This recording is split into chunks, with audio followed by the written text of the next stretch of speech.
Muchísimas gracias, señor presidente. Buenas tardes, señoras asambleístas, señores asambleístas, muy buenas tardes. Y demás invitados a esta reunión. Estaba escuchando con mucha atención las distintas intervenciones y quisiera ir dando respuesta a cada una de ellas.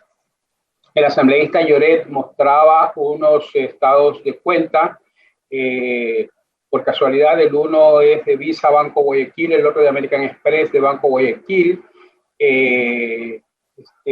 Como siempre he dicho, y le dije en algún momento también a las personas de transporte cuando me presentaron algunas quejas personales, si fueran tan amables en darme los nombres y los números de cuenta de las personas que han sido perjudicadas para tomar acciones inmediatas contra el Banco de Guayaquil en este caso. Está aquí la señora superintendenta de bancos, así que podríamos actuar inmediatamente. Si ese cliente, quiero dar una explicación, no digo que esa sea la explicación, pero si ese cliente no se ha acogido a la reestructuración, entonces obviamente los estados financieros generan intereses de mora y generan cargos por cobranza. En el momento en el que el cliente se acoge a la refinanciación se hace únicamente por el capital más los intereses normales que se han devengado hasta esa fecha. Es decir, no se cobran recargos por mora, no se cobran comisiones de cobranza, no se cobra ningún otro gasto.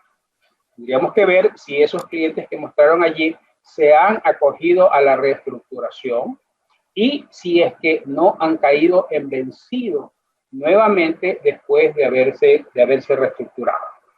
Otra cosa que mencionaba es que es hora de una moratoria general. Yo creo que me parece interesante el tema de hablar de una moratoria general, si es que eso viene desde una ley que emita la Asamblea Nacional, diciendo que no se pague ningún crédito hasta una fecha determinada. Pero obviamente una moratoria general como esas viene consigo con una responsabilidad. ¿Qué se va a hacer con los depositantes? Porque aquí estamos hablando solamente de un lado. Estamos hablando del lado activo de la banca. Estamos hablando del lado por donde ingresan flujos a la banca, porque se cobra. ¿Cuál es la misión de todo sistema financiero? En economía hay una ecuación. El ahorro tiene que igualarse a la inversión. El ahorro hay que canalizarlo a la inversión. Hay muchas personas que tienen $100, $200, $300. Esas muchas personas no podrían hacerle un crédito de $1 millón a una empresa grande. Entonces nacen los sistemas financieros para que los sistemas financieros acumulan esos ahorros y esos ahorros de muchísima gente ya acumulados, entonces se pueden prestar a grandes empresas, a medianas empresas, a pequeñas empresas, a personas. ¿Cuántas personas de aquí no tendrían vivienda si es que no existiera sistema financiero? ¿Cuántos de los que estamos aquí no tendríamos vehículos si no existiera sistema financiero? Es decir, el sistema financiero nació para eso, para poder canalizar los flujos que existen en personas que tienen poquito dinero y poder acumularlo. Y además para generar un plazo determinado de forma que el flujo que generan las personas o que generan las empresas puedan pagar esos créditos. Entonces, cuando hablamos de una moratoria general, y si lo va a tomar como decisión la Asamblea, obviamente habría que tomar en cuenta la estabilidad del sistema financiero. Cuidado, las moratorias generales llevan a que los bancos se queden sin flujo para poder atender los retiros de sus depositantes o para poder atender los retiros de quienes dejan depósitos a plazo. Entonces, cortar el flujo de ingresos que tiene un banco, pero obviamente por constitución, y nadie está pidiendo eso, no se pueden diferir los pagos que tienen que hacer los bancos a sus depositantes. Entonces, ahí hay que tener mucho cuidado. La asambleísta Silvia Salgado hablaba que esta ley no tiene nada de humanitario ni de alivio y que el sistema financiero está totalmente desregularizado. Una cosa es regular y otra cosa es intervenir. El sistema financiero está completamente regularizado, tiene reglas. El sistema financiero no puede prestar al que le da la gana. El sistema financiero no puede prestar en los montos que le da la gana. El sistema financiero no puede pedir las garantías que le da la gana. El sistema financiero no puede cobrar las tasas que le da la gana porque están fijadas. El sistema financiero no tiene límites para pagar en las tasas a los clientes. El sistema financiero no puede hacer anatocismo. El sistema financiero tiene que cumplir con reglas de liquidez. El sistema financiero tiene que cumplir con reglas de encaje. El sistema financiero tiene que cumplir con coeficientes de liquidez doméstica. Es decir, si eso es un sistema financiero desregularizado, entonces realmente tendríamos que ver otra manera de regularizar el sistema financiero. Y lo que pongo siempre como ejemplo, ¿cuál es la diferencia entre regular e intervenir? El regulador de voltaje es algo que lo que hace es que deja que la corriente pase. Pero cuando se sube de 110, la baja, y cuando se baja de 110, la sube, para que las cosas funcionen, ¿no? Porque alguien distribuye la electricidad y el regulador lo que hace es esa función. El interventor, ¿qué es lo que hace? Le dan a él toda la electricidad y dice, yo a ti te doy 110 voltios, a ti te doy 220, a ti 60, ¿por qué? Porque me da la gana. Ese es la intervención. Entonces, no podemos intervenir en el corazón de la economía. Agradezcamos a Dios que esta crisis no empezó como en el año 99 por el sistema financiero. Porque si hubiera empezado la crisis por el sistema financiero, creo que todos conocemos la historia. El sistema financiero ha podido soportar la crisis debido a las tan criticadas utilidades que ha permitido que crezcan los patrimonios. Ahora, siempre hay una preocupación de que ha crecido el patrimonio. Decían que hasta junio había crecido 10% el patrimonio, nos decía la asambleísta alemán. Pues bueno, eso es a junio. Sería interesante ver qué pasó con el patrimonio de los bancos a septiembre. Y cómo está ese patrimonio de los bancos a septiembre, si es que ha seguido creciendo. Por otro lado, cuando no crecen los patrimonios de los bancos, peor cuando disminuyen los patrimonios de los bancos. Pero primero pongámonos en el escenario de que no crecen los patrimonios de los bancos. Si no crecen los patrimonios de los bancos, no puede crecer la cartera de crédito. ¿Por qué? Porque por cada $100 que usted presta, tiene que tener $9 de patrimonio. Es decir, existe lo que se llama el patrimonio técnico requerido, en base a lo cual se puede aumentar la cartera. Si no crece el patrimonio del sistema financiero, no pueden aumentar los créditos.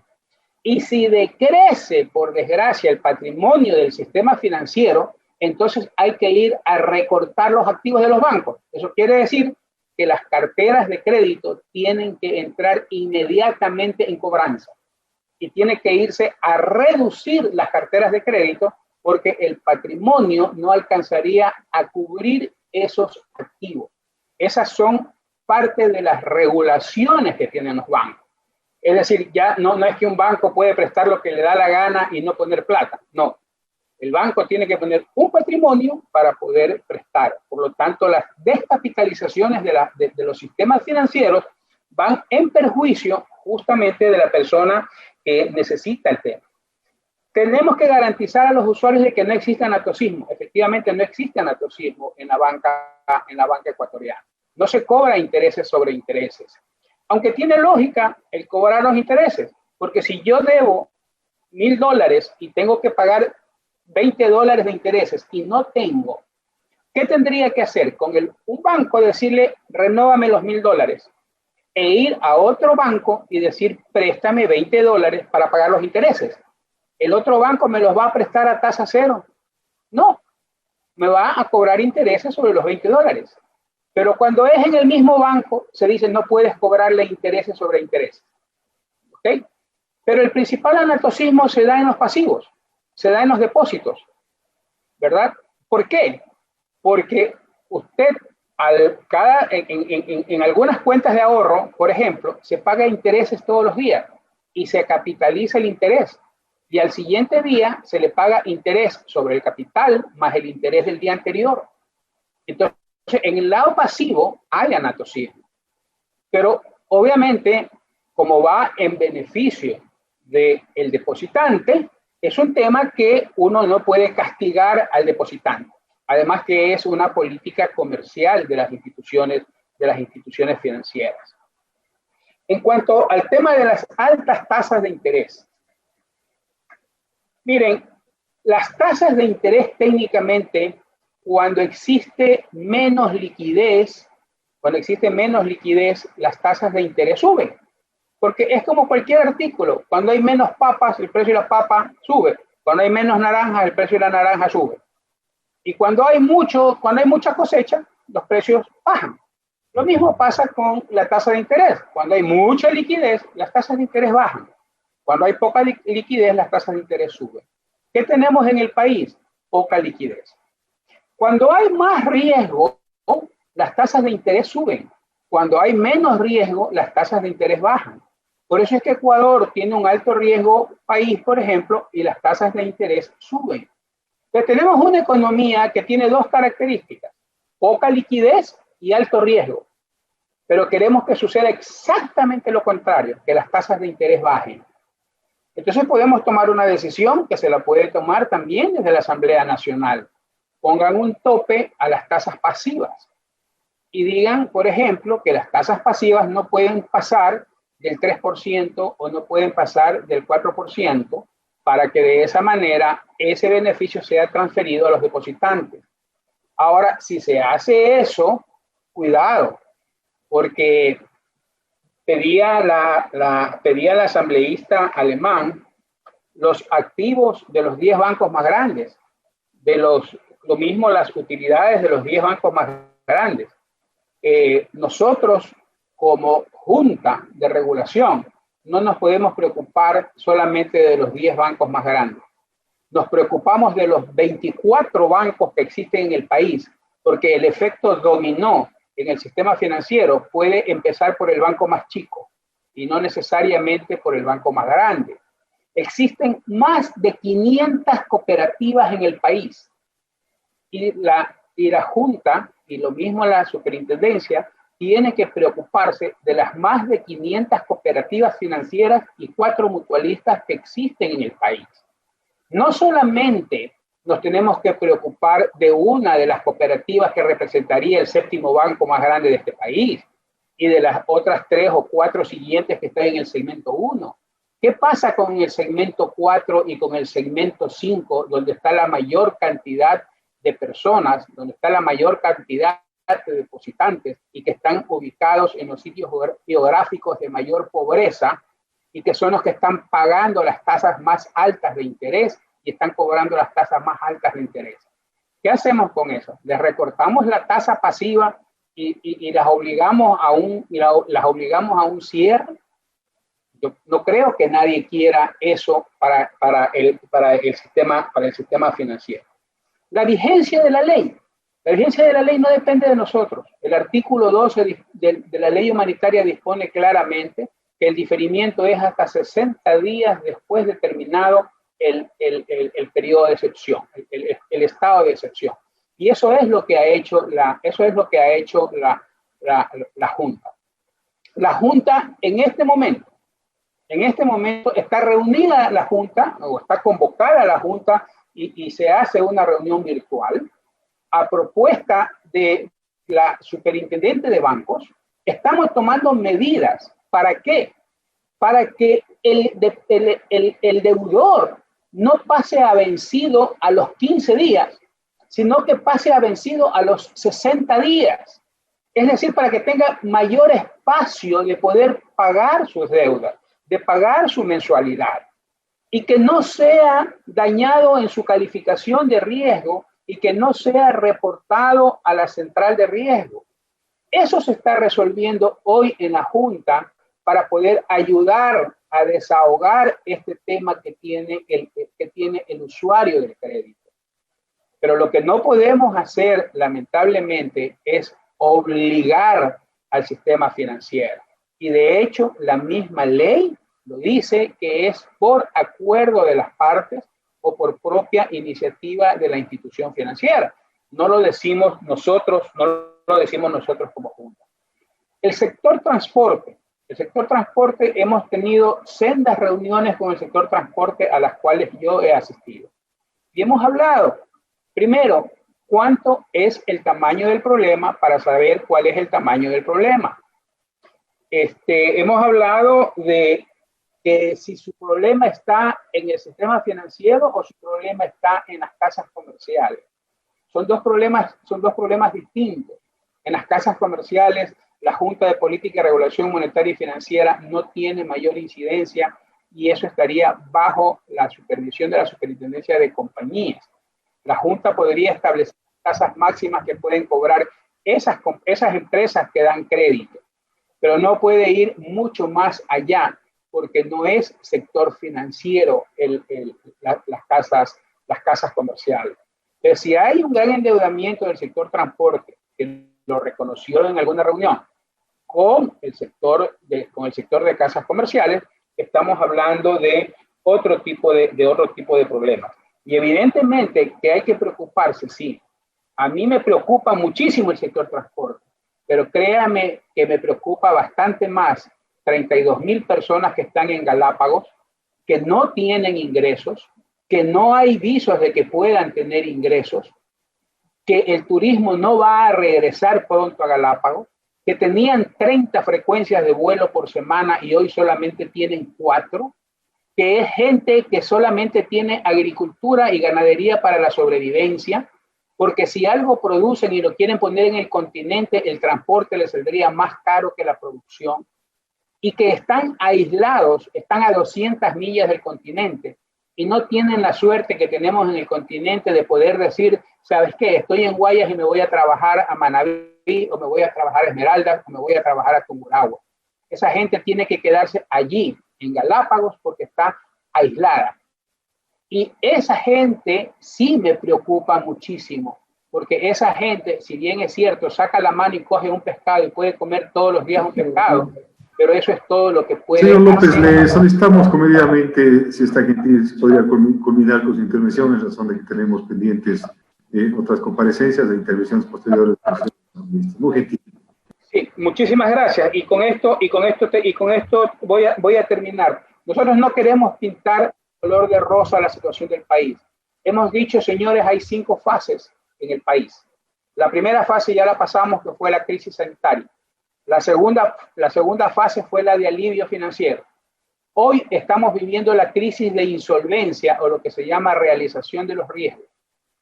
Hoy vamos a vivir para ver quiénes sobreviven recién a esta crisis.